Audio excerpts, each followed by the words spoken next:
तो इस वक्त की सबसे बड़ी खबर, जी हां, सरकार से आखिरकार तृणमूल कांग्रेस अलग हो गई है। उसके 6 मंत्रियों ने सबसे पहले प्रधानमंत्री के घर 7 रेस कोर्स जाकर के अपने इस्तीफे सौंपे। उसके बाद वो वहां से निकले, सीधे राष्ट्रपति भवन गए प्रणब मुखर्जी को, और उन्होंने अब समर्थन वापसी की चिट्ठी भी सौंप दी। एक तरह से आप कह सकते हैं कि UPA 2 में पहला जो एक सहयोगी दल है वो टूटकर अलग हो गया है। लेकिन सरकार को फिलहाल कोई दिक्कत नहीं है, क्योंकि मुलायम सिंह और मायावती अभी भी सरकार के साथ है और करीब 300 की संख्या से ऊपर का बहुमत सरकार के पास है।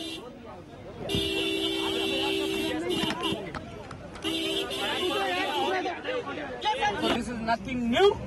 The decision which was taken by the government, it is anti-peoples, it is against the farmers, it is against the common peoples. So we have taken decision to withdraw our support from this government. और अब बात करते हैं सौगत राय से। हिमांशु ने बात की और यह जानने की कोशिश की कि तृणमूल कांग्रेस की आगे की रणनीति क्या होगी। यूपीए से अलग होने के बाद अब भविष्य में तृणमूल कांग्रेस की क्या रणनीति होगी, इस बात करने के लिए मेरे साथ हैं पार्टी के वरिष्ठ नेता सौगत रे। सौगत रे, अब आप पूरी तरह से अलग हो चुके हैं यूपीए से। आगे के लिए क्या हम माने कि ममता बनर्जी एक्टिव होंगी नेशनल पॉलिटिक्स में? नहीं, ये तो ममता बनर्जी खुद बताएगी, बट जनरली तृणमूल कांग्रेस पहले से ही स्प्रेड कर रहा था दूसरे प्रांतों में, मणिपुर में, अरुणाचल में, असम में, यूपी में। अभी हमारे MLA है जी, और हमारे पार्टी हिमाचल में भी चुनाव में उम्मीदवार खड़ा करने का सोच रहे हैं।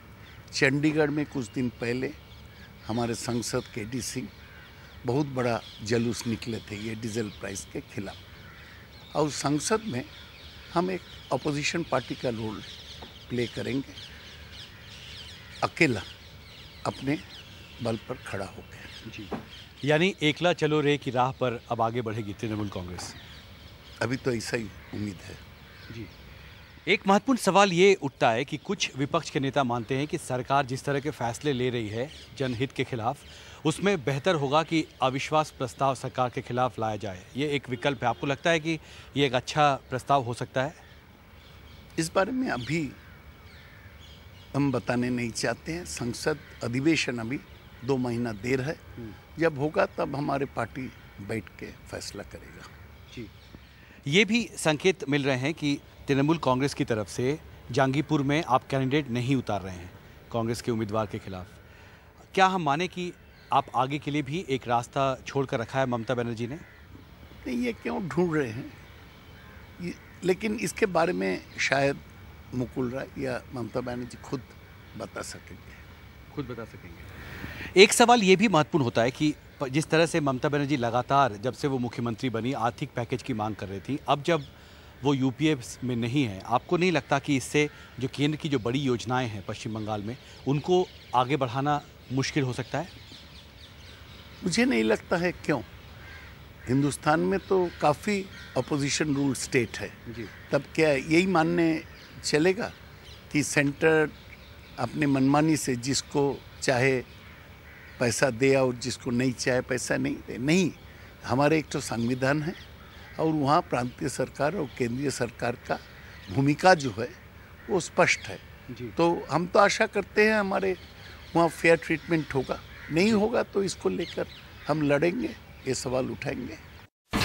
India's #1 news app just got even better. Download NDTV's new app, fully optimized for retina display, full screen view, faster response time, and Sudoku. NDTV's new iPad app. Download now.